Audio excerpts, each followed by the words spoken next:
Bonjour les amis, je me sens d'humeur guillerette. Je sais pas pourquoi, normalement, l'actualité ne s'y prête pas. Mais écoutez, j'ai la preuve parce que j'entends souvent les mecs de gauche qui parlent mal de moi. Vous voyez, ils disent qu'avant j'étais un mec bien. Quand j'étais à la CGT, quand j'étais à la Ligue communiste révolutionnaire, quand j'étais dans des trucs un petit peu républicains, laïques, tout ça, ils disaient que j'étais un gars formidable. Et puis maintenant que je suis passé dans le camp patriote, ils disent que je suis un salaud, un traître, un raciste, un fasciste, j'en passe, et des meilleurs. Et pourtant, je vais vous faire une démonstration accablante pour eux que je n'ai pas changé, que je suis resté le même depuis 1981. Ah ah, ça vous embouche un coin. Eh bien, si on reste dans l'actu, tout le monde parle du Conseil constitutionnel. Et bon, les gens, Bardella, les mecs de LR, Zemmour, ils disent tous que ces salopards de juges, ils ont fait un coup d'état judiciaire. Et je suis complètement d'accord avec eux. Mais je vais vous rappeler que moi, Cassan, en 1981, j'étais dans les rues de Paris et je réclamais la dissolution du Conseil constitutionnel. Ha ha, ça va en boucher un coin à quelques-uns, surtout ceux qui, en 1981, comme moi, je pense par exemple à mon copain Ménard, Robert Ménard, on a le même âge, il devait faire la même chose. Je pense à mon copain Filoche, lui je suis sûr qu'il y était aussi. On réclamait tous la dissolution du Conseil constitutionnel alors que aujourd'hui, 42 ans plus tard, après la décision d'avoir quand même déchiré la loi immigration qui valait pas un pet de lapin par ailleurs de Moussa, tout le monde dit que le Conseil constitutionnel, il a sauvé les principes laïques, républicains, sociaux, droits de l'homme, valeurs de l'Europe, etc. Bon, ils ont sauvé, sinon c'était les chars nazis dans Paris qui nous disent. Alors vous allez me dire, mais pourquoi t'étais dans les rues de Paris en 1981 pour réclamer la dissolution du Conseil constitutionnel? Très très simple les amis. Nous, on avait voté le 10 mai pour le programme de François Mitterrand.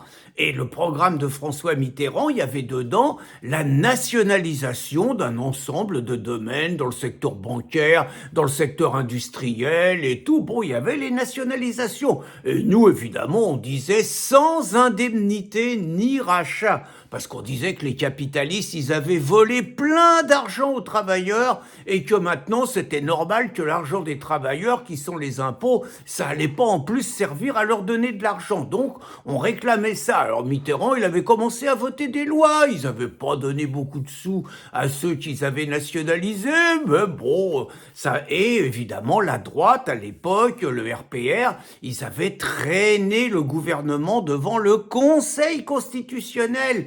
Et les sages, à l'époque, c'était Roger Frey qui présidait le Conseil constitutionnel, donc un vieux gaulliste, un méchant, tout ça. Donc tout le monde hurlait parce que finalement, le Conseil constitutionnel, il avait dit que si on piquait la propriété des entreprises, il fallait indemniser normalement les gens. Et nous, on disait, mais on n'a pas voté pour ça le 10 mai 1981, on a voté pour un programme et c'est normal que le programme, il soit appliqué. Le peuple ne doit pas être bafoué. On les appelait les momies. On disait qu'ils avaient aucune légitimité démocratique et on réclamait que le programme du 10 mai, il s'applique. Je me rappelle même, j'allais dans des réunions socialos et j'engueulais les socialos. Je disais, c'est quand même pas les momies du Conseil constitutionnel qui vont nous empêcher d'appliquer le programme. C'est un scandale, il faut dissoudre ce truc. J'étais applaudi.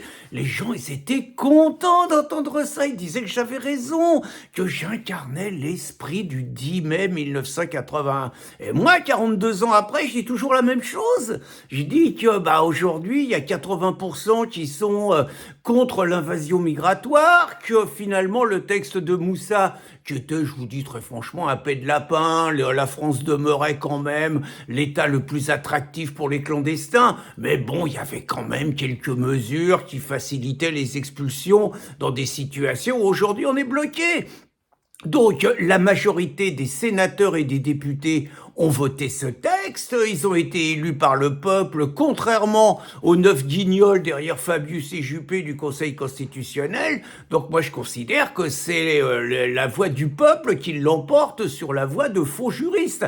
Et donc je dis qu'il faut aujourd'hui encore dissoudre le Conseil constitutionnel. Et ça va beaucoup plus loin, parce que naturellement, et je vous engage à regarder la vidéo que je vous mets de Donald Trump, Donald qui a payé pour savoir la place de ce qu'il appelle le Deep State, plutôt l'État profond, Donald, il fait des vidéos en disant qu'est-ce qu'il faudra faire quand il va gagner la prochaine présidentielle pour dissoudre, pour foutre en l'air l'État profond et pouvoir appliquer la volonté du peuple. Eh ben, écoutez, ce que dit Donald, c'est notamment en France, sur le Conseil constitutionnel, il faudra le dissoudre, mais il y a tellement d'autres choses qu'il va falloir rétamer, ratatiner, le Conseil d'État, bien sûr, mais tellement d'autres choses si on veut réellement, comme le souhaite Donald Trump en France, en finir avec l'État profond, dissoudre absolument tous les parasites et tous les outils des mondialistes. C'est la seule chance pour que la France redevienne la France.